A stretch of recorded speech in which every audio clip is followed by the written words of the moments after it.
Hello there and welcome. My name is Anthony Barocas of IEBA Communications, and today I am going to be talking about lighting home studio with good light and on a budget. Today we're going to be talking about using an Artika 4-foot by 1-foot LED panel.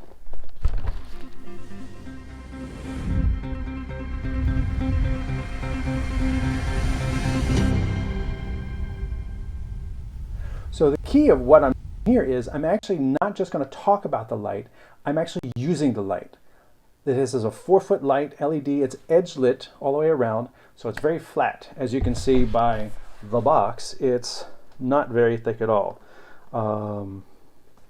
It's about an inch thick and obviously 4 feet by 38 feet, 4 feet by 1 foot. The specifications on here says it runs 3,700 lumens and it says it is dimmable. Now, this is not dimming in the light.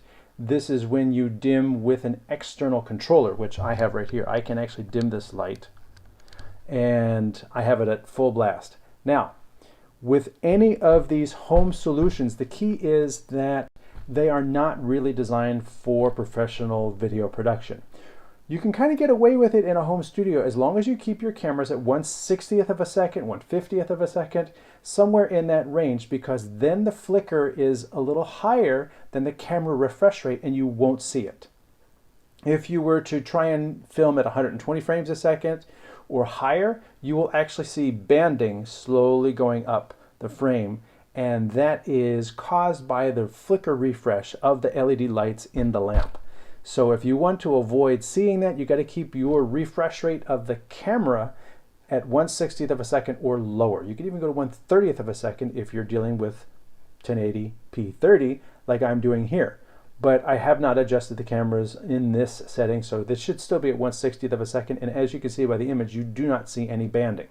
Like I said, I'm using this light right now. If I dim it, you may actually start to see banding, so I don't recommend dimming with an external controller on these lights. I recommend using the lights full out at 100% and then using your camera aperture, or you can put a filter in front of the light as well. Like I said, what I have done with this light in order that I can mount it onto a stand is I have drilled the back of this light so that it'll work with a VESA mount, which has 100mm holes on it. And this way I can mount this light onto a stand. This is a easily removable plate that I can mount onto the light. I actually have a different plate on here that mounts to a stand. This one works on a microphone stand or a light stand, and it latches into place, and then I can tie it down so it can't come out. I have a different one that clamps onto a round pole holding this light up. Let's take a look at this light right here. I have a second camera right there. So this is the instruction manual from the light I had set up, and the key thing with this light is this removable plate. Now the plate is designed, as you can see right here, it's designed to mount onto the ceiling with 4 screws and have an opening or connected directly to an electrical socket, not a socket, but electrical box in the ceiling.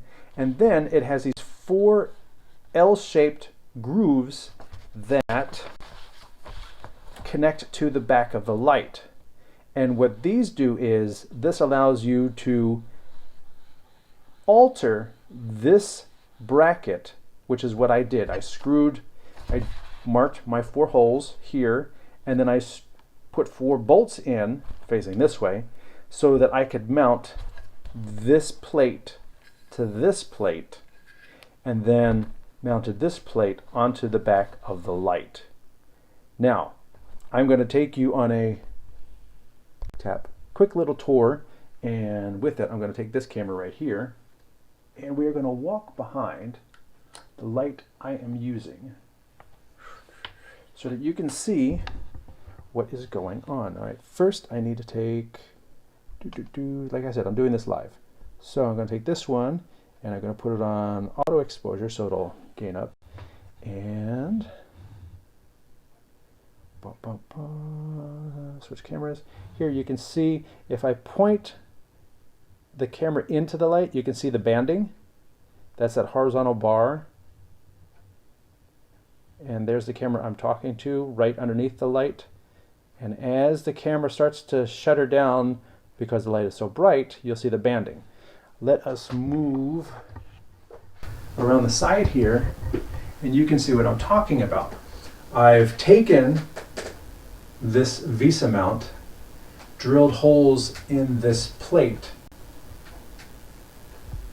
and literally just mounted this plate to my VESA plate, which is then connected to my light stand.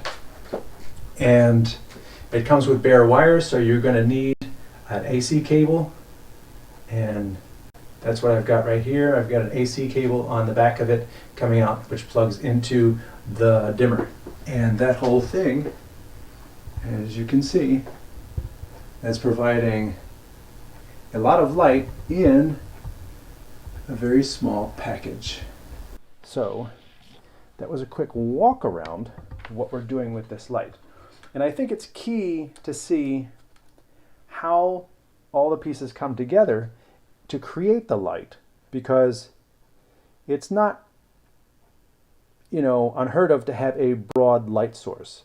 And I think the key to a broad light source is it provides a flattering light. It doesn't, it's not like this light, and then you got two shadows to deal with. This is just a broad light source. So if you want to do a panel event, if you want to have like a whole bunch of people, this light illuminates a whole table full of people very easily and gives you a high quality, soft source. I purchased this light. Where did my receipt go? There it is. I purchased this light for, let's go back over here, $44.99 from Costco. It was on sale. I purchased two of them, and as you see, this is the one that's still in the box, and then I've got the other one up there which I'm using. And the idea is that I am going to be able to have both this light, and then I can use the second one as a backlight. If I need a larger second light, that is what I can use it for. I can mount it to this plate. I can get a second one of those. I will put a link to all these different pieces in the description of this video. And the Artika, which I purchased from Amazon, I'm sure there are other similar lights out there, and it's not super critical. As I said, the key is to keep it at 100%. I have it on a dimmer just to sort of test it out, but the key to the flickering is you have minimal flicker when it's at 100%. That is the key. And then also making sure your camera device is at 1/60th or 1/30th of a second, especially as you are with this. I'm only recording at 1080p 30. So I actually don't need a 60th of a second shutter. That just takes away an extra stop of light. I can go with a 30th of a second shutter, and that it smooths out any potential flicker that might appear in the image. So that's a quick look at the Artika 4-foot by 1-foot LED soft panel. My name is Anthony Barocas from AIBA Communications. Thanks for watching.